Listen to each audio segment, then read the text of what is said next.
เนื่องในโอกาสวันศาสตร์ที่2ธันวาคมรอบ47 ปีในวันที่2ธันวา1975หา2ธันวา2022ในระหว่างวันที่1หา3ธันวา2022อยู่ที่หอสภาแห่งชาติได้มีงานบุญอุทิศกุศลแด่อดีตการนำขั้นสูงการนำสภาประชุมสูงสุดและสภาแห่งชาติโดยการเป็นเจ้าภาพเจ้าศรัทธาของสภาแห่งชาตินำโดยประธานปริญญาเอกไสยสมพรพรหมวิหารประธานสภาแห่งชาติท่านดร.นางวิภาวันพรหมวิหารประธานกองทุนช่วยเหลือสังคมของสภาแห่งชาติพร้อมด้วยประธานคณะนำของสภาแห่งชาติประธานคณะกองทุนช่วยเหลือสังคมของสภาแห่งชาติและภาคส่วนต่างๆเข้าร่วมพิธีในครั้งนี้มีประธานจุมลีสัญญโสนอดีตประธานประเทศแห่งสาธารณรัฐประชาธิปไตยประชาชนลาวท่านปริญญาเอกพันคำวิภาวันนายกรัฐมนตรีพระอาจารย์ใหญ่มหาบุญมาสิมพรมประธานศูนย์กลางองค์การพุทธศาสนาสัมพันธ์แห่งสาธารณรัฐประชาธิปไตยประชาชนลาวพระอาจารย์คณะบริหารงานพระอาจารย์คณะกรรมการศูนย์กลางองค์การพุทธศาสนาพระเถระนุเถระจำนวน49องค์ประธานการน้ำผักหลัดองค์การจัดตั้งต่างๆพนักงานหลักแรงอาวุโสบำนาญสมาชิกสภาแห่งชาติแขกถึกเซินพนักงานรัฐกรบริษัทต่างๆและมวลชนภายในนครหลวงเวียงจันทน์เข้าร่วมอย่างพร้อมเพรียงทางนี้ก็เพื่อระลึกถึงผลงานและคุณงามความดีของบรรดาทานอดีตการนำพนักงานรัฐกรที่เคยปฏิบัติหน้าที่เวียกงานอยู่สภาประชุมสูงสุดสภาแห่งชาติสมาชิกสภา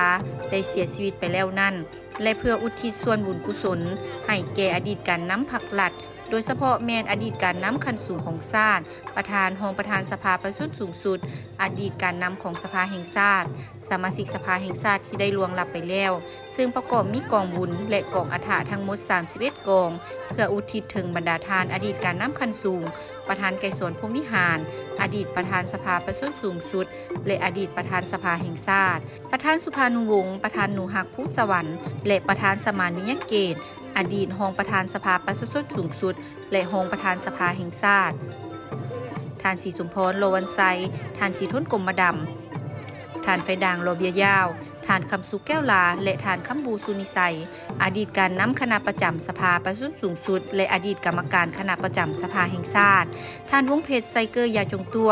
ท่านเหลื่อมอินทรีเชียงใหม่ท่านอุ่นเนื้อพิมพ์โสนท่านสุวรรณราชสัญญวงศ์ท่านดร.สุภวรรณอินทวงศ์ท่านไซเพชรลาศีท่านทิดมวลสาวจันทราท่านนางคำเพงบุกผา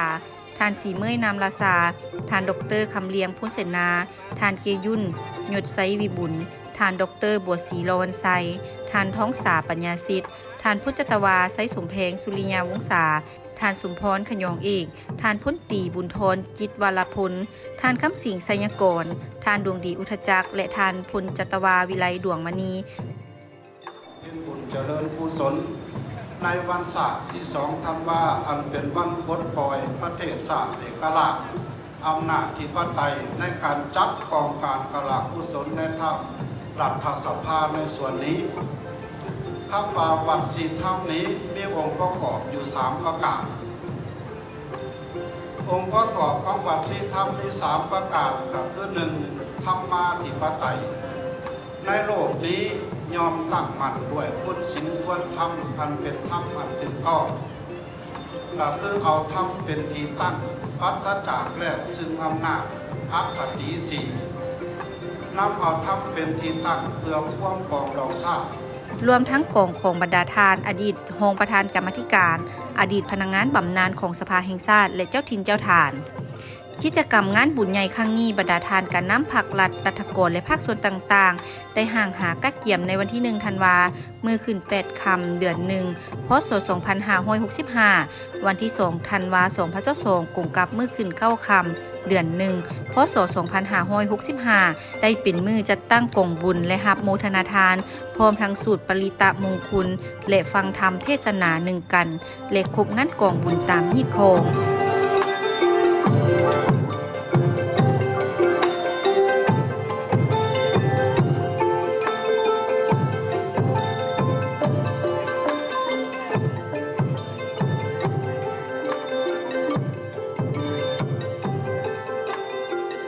บ วันที่3ธันวาคม2022กุมกับมื้อขึ้น10ค่ำเดือน1พศ2565ได้มีพิธีใส่บาตรถ้วยกองบุญและเครื่องสังฆทานแด่พระสงฆ์49องค์และฟังอนุโมทนากถาคารวะรับพรหยาดน้ำอุทิศส่วนบุญกุศลและสำเร็จพิธีอย่างเป็นทางการซึ่งงานบุญใหญ่ครั้งนี้เต็มไปด้วยบรรยากาศฟื้นฟื้นจิตใจเลื่อมใสศรัทธาและระลึกบุญคุณของบรรดาอดีตกันน้ำดังกล่าว